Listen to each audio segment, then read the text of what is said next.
welcome guys to the first episode of Sorrow by Michael De Montaigne। ये अपने BA second year English literature paper 1 उसका chapter है of sorrow, जो कि लिखा गया है माइकल डे मोंटेन के द्वारा। अब ऑफ सॉरो में है क्या, तो मेन चीज़ है सॉरो के बारे में पूरा कुछ बताया है। सॉरो मतलब दुख। तो ऑथर कहता है जो ऐसे है, ये चैप्टर एक ऐसे है, इसमें लिखा है माइकल डे मोंटेन, ठीक है। तो ऑथर कहता है कि सबको बहुत दुख है, सबने अपने दुख को बहुत बड़ा बना रखा है, ठीक है। पर मैं हूँ जो अपने दुख से फ्री हूँ, मैं दुख को भाव नहीं देता, ठीक है। तो ऑथर कहता है कि मुझे दुख पसंद नहीं है, ना ही उसके पिताजी को पसंद है, ठीक है। तो नेक्स्ट चीज़ ये है कि ऑथर कहता है जो सॉरो है, दुख है, उसने सबको बेवकूफ़ बना रखा है, फुलिश बना रखा है, और उसके नए नए कारण देता है कि भाई बचपन में तो कोई दुख था ही नहीं, अब बड़े हो रहे हैं तो कोई ना कोई दुख आता जा रहा है, बुढ़ापा आएगा तो पेन होता रहता है, जो ओल्ड एज का पेन रहता है वो है। फिर कम्युनिटी ने इसको एक स्पेशल फेवर दे रखा है, सॉरो को एक स्पेशल फेवर दे रखा है कि भाई हाँ भाई दुख बहुत बड़ी चीज़ है, बना रखा है, पर ऐसा कुछ है नहीं, ठीक है। तो अब नेक्स्ट चीज़ है इसमें कि इटली के जो लोग हैं उनने सॉरो को, दुख को अपने से दूर रखा है। वो कहते हैं कि दुख मनाना व्यर्थ है, दुख अपना दर्द देता है और दुख इंसान को कायर बनाता है, ठीक है। बेकार का दुख मनाना गलत है, ठीक है। तो अब क्या होता है, नेक्स्ट चीज़ है स्टोइक्स वो लोग होते हैं जो अपनी फीलिंग्स पे कंट्रोल रखते हैं पूरे तरीके से, उनके एक्सप्रेशंस, उनकी फीलिंग्स सब उनके अंडर कंट्रोल रहती हैं, ठीक है। तो उनको भी स्पेशली कहा जाता है कि सॉरो उनके लिए फॉरबिडन है, मतलब सॉरो से आप हमेशा दूर रहें, उसको अपने आप पे हावी ना होने दें। तो इस चैप्टर में नेक्स्ट आती है स्टोरी आती है। तो उसमें दो राजा होते हैं, युद्ध होता है उन दोनों के बीच में। एक राजा दूसरे राजा को डिफीट कर देता है, हरा देता है, और राजा को और उसकी पूरी फैमिली को बंदी बना लेता है।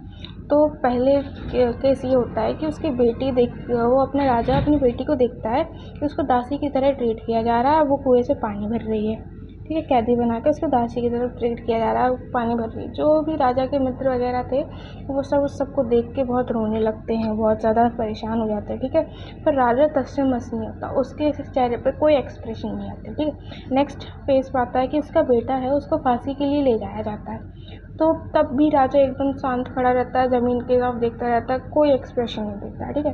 अब नेक्स्ट क्या होता है कि उसका दोस्त है, अब उसको ले जाने लगते हैं। तो फिर राजा ना इतना ज़ोर से रोने लगता है, मतलब जितना भी दुख जताने का तरीका होता है सब कुछ वो करने लगता है, ठीक है। तो अब इसी से रिलेटेड एक और स्टोरी है वो एक प्रिंस के बारे में, ठीक है।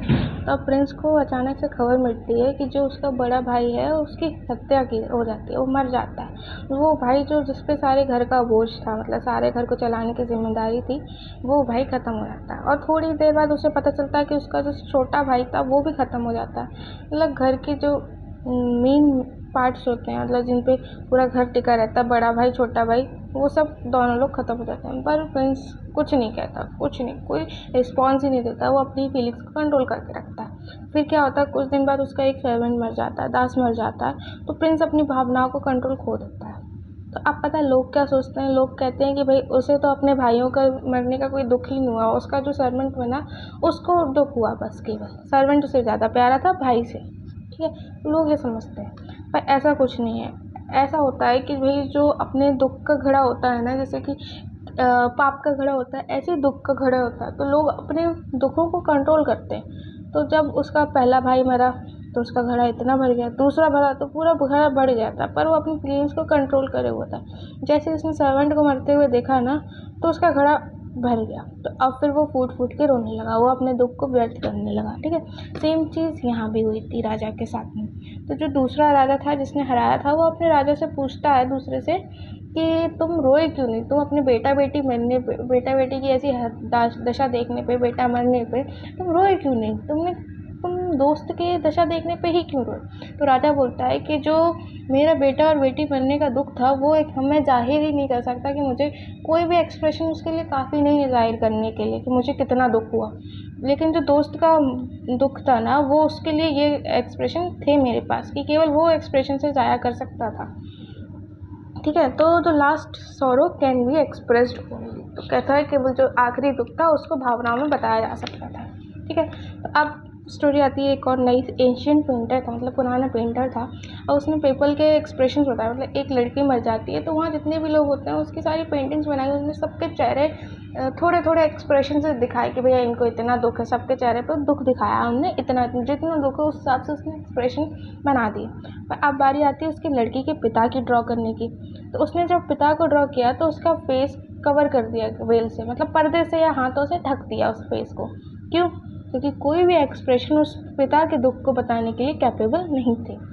अब आती है एक स्टोरी नई। न्यू बे नाम है मम्मी का, एक मदर है उसका, उसने अपने 7 बेटों को खो दिया तो भी वो एक्सप्रेशन नहीं दे पाई कुछ, क्योंकि उसका दुख इतना बड़ा था, उसने एक साथ अपने 7 बेटों को खो दिया। ठीक है, तो उसने अपने बेटियों को खो दिया, तो उसका दुख इतना हो गया कि कोई भी एक्सप्रेशन, कोई भी इमोशन उसको जाहिर ही नहीं कर सकता। तो एक वो पत्थर की मूर्ति बन गई, मतलब उसका दिल वो बिल्कुल खामोश हो गई, कोई हरकत ही नहीं करती थी। ठीक है, तो वो पत्थर जैसी हो गई। नेक्स्ट देखते हैं अपन एक्सप्रेशन सॉरो।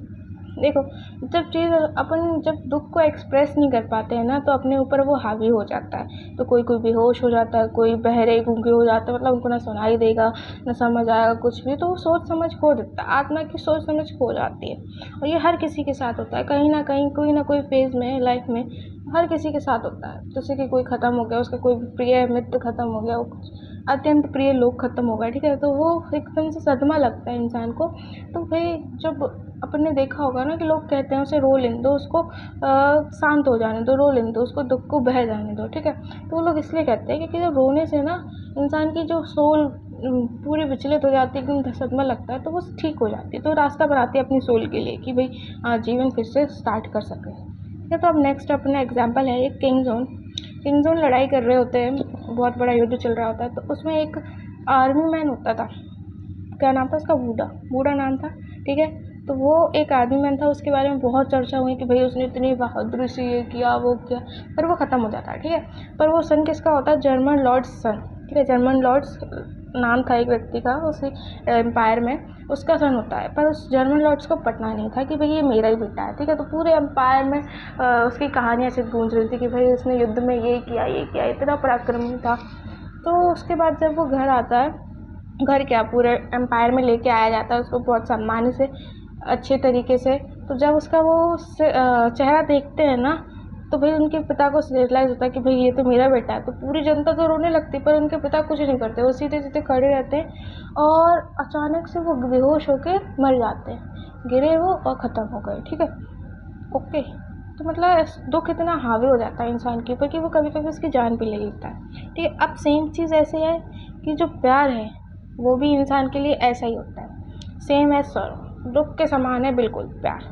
प्यार में इंसान सेंसलेस हो जाता है, उसको समझ नहीं रहती कि भाई वो क्या करे। ठीक है, बस लवर्स में सेटिस्फेक्शन चाहिए होती है, अगर मिल जाए तो उस चीज़ की सेटिस्फेक्शन इतनी होती है कि भाई वो फिर वो कुछ बोल नहीं पाता, कुछ कर नहीं पाता, थोड़े टाइम के लिए वो बिल्कुल शांत हो जाता है।